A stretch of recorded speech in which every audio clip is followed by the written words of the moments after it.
Едно нещо, което съм забелязала, че страшно много ме изнервя напоследък.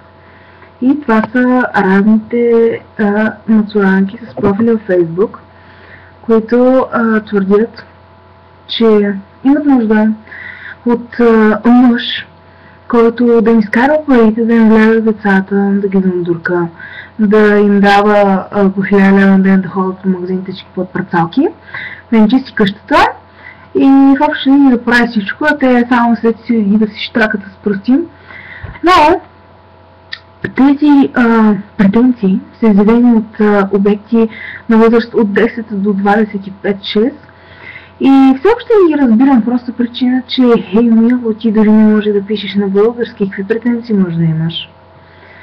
И някакси не ми се вързва това.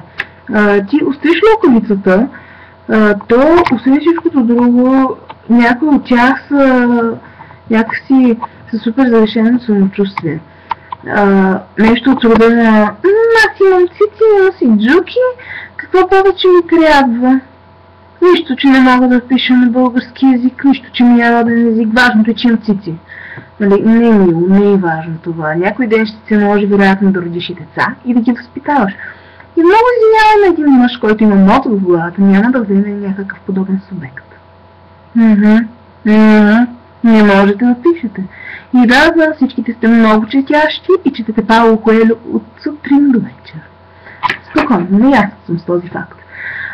Но наистина това е доста изнервящо. Какъвто си може да имат подобни индивиди. Доста е смешно, бих казала. То е жалко, не е смешно даже. Наистина, мисля, че това е нормално. Нали, някакси не върви.